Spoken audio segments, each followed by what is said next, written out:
cet arbre, la direction qu'il m'indique, c'est celle-là. Donc, un sens.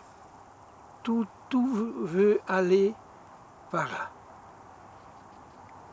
Et tout s'équilibre par rapport à cet axe. Même tout tourne. Ce grand cercle ici, qui s'arrête là, qui descend ici, qui recommence dans l'autre sens, cette grande spirale est là, son axe ici. Je sens que l'énergie qui se concentrait ici veut aller vers la droite. C'est comme ça que je commence à regarder. Le regard est une fonction mystérieuse, parce qu'elle n'est pas un appareil de photo ne sait pas regarder. Un homme qui cherche à créer une image ne sait pas ce que c'est que ce regard vivant. Le regard vivant, depuis si longtemps, je cherche à être en contact avec ça. Et il est toujours, d'une certaine façon, libre de moi.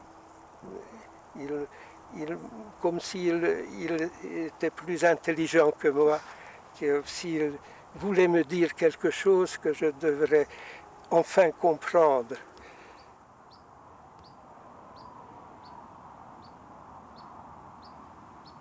C'est dans ces garrigues qu'il y a beaucoup de mes arbres qui sont le grand chêne de Viol-le-Fort, le déchaîné,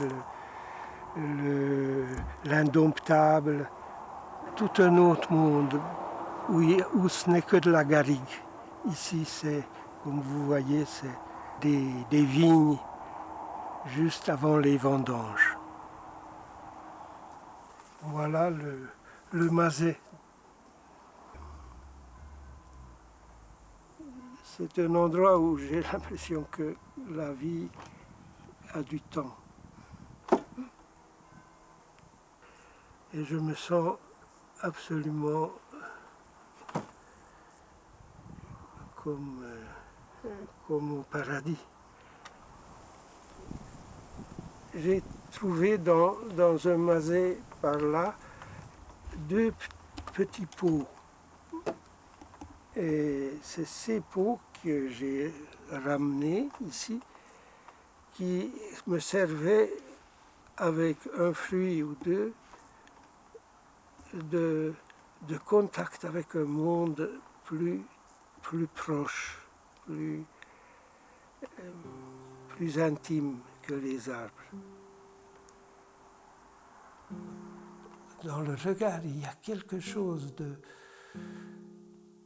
que je ne connais pas, qui est invisible. Quand j'ai travaillé pendant 70 ans peut-être, j'ai senti que cette avancée de l'inconnu est très lent, qu'il faut que je lui prépare la place, que je travaille beaucoup pour que dans le 10e, dans le 20e dessin ou la 100e couche de peinture, quelque chose vienne comme l'écho de cette chose qu'on sait qu'elle existe en nous et qu'elle fait partie d'un visible qui reste pour moi encore invisible et qui n'a... je ne veux pas dire que c'est surnaturel, mais c'est un naturel qui est encore long à atteindre. La nature est très forte. La nature est en principe imprévisible. Et la vie qui vient de la nature vient quand elle veut.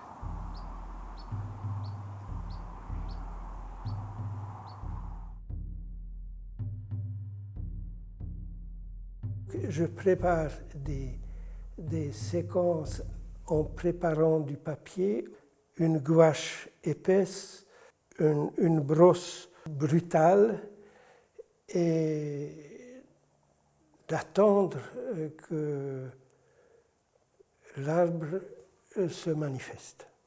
Ce que je suis en train de faire, je peux le faire maintenant et l'instant d'après, quand une nouvelle image surgit, elle peut être tout à fait le contraire de la première, où il n'y a pas d'évolution apparente.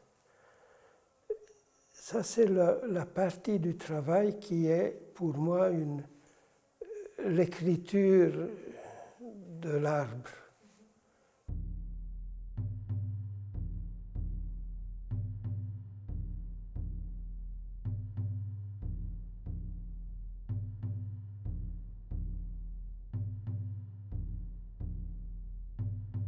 C'est des grandes feuilles au fusain dans lesquelles il y a le même arbre apparaît une fois, une deuxième fois, une troisième fois, une quatrième fois, mais seulement comme un geste, comme un geste qui se complique, comme un geste qui prend forme ou comme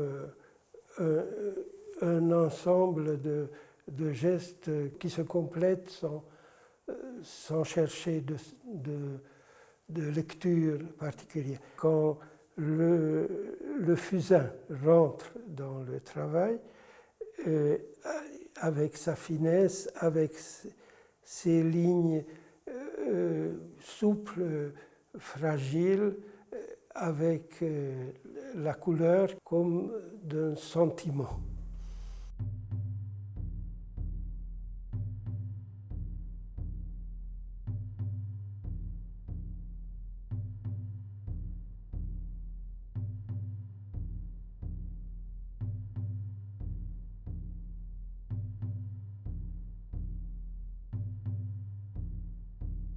La vibration colorée qui est née du rapport en général de trois couleurs. Parce que les trois couleurs, c'est un des mystères de la perception. Et quand j'ai une fois réalisé que dans un pinceau plat, je mets un jaune, un rouge et un peu de bleu, ces trois couleurs se rencontrent dans le geste même.